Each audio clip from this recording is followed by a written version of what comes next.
He's making two different headlines today, some big ones: a China agreement and threats to resume nuclear testing in the U.S. for the first time in 30 years. Let's welcome in foreign affairs correspondent Amy Kellogg. Amy, good morning to you. Always a pleasure to have you on big stories like this. Let's start with the China deal. No details, nothing in print, but what have we learned?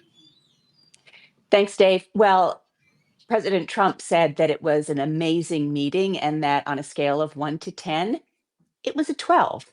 So I don't know about you, but looking at those images of the two leaders, you see Trump being his kind of exuberant, backslapping self. And I don't know whether it's Xi Jinping's face that's inscrutable or whether he is just an inscrutable character. But I find it really hard to read what is on his mind. And this trip has been really a flatter fest for President Trump. I mean, the other Asian leaders we've seen have really gone all out to praise him. Here, in terms of this meeting, what we do know is that the export ban on the rare earth materials has been paused for a year. That's on China's side. We know that soybean sales will resume to China from the United States, which will be very good news for farmers. And we know that there's a tariff truce in place because of these talks. So China has apparently shown good faith on fighting the sale of and the uh, export of materials to make fentanyl to the United States. So that tariff came down by half to 10%. The tariff total is still something like 47%, but it had shot way up past 100. So I think that this stabilization, though, good news, it's not, as many China watchers have said, it's not really progress in terms of US China relations. In some ways, we're back to where we were before this all escalated. And I think it's clear that we both need each other. We need their rare earths, they need our computer chips. But given that this rare earth export control has been suspended for a year, China will wield that for issues that are very important to it, such as Taiwan, which didn't come up in that meeting, and any other issues that come up along the road that will remain something that it can wield over the United States. We know that they spoke about Ukraine, and it's hard to understand what that posture would have been because China is really Russia's biggest backer.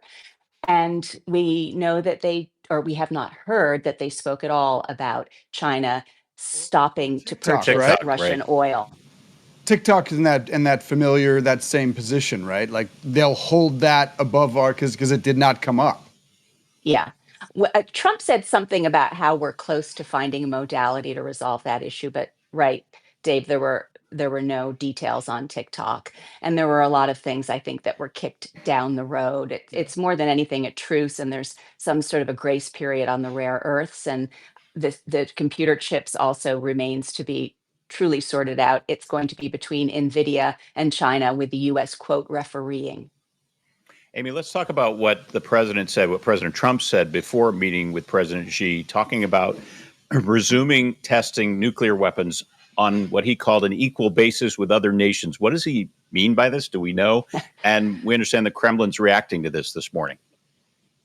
Jim, it's not very nuclear peace prizey, is it, to talk about wanting to start testing nuclear weapons again? Of course, Trump has said that he'd like to see the whole planet denuclearized, but his point when he made these comments was that everyone else is doing it, so the US needs to do it too.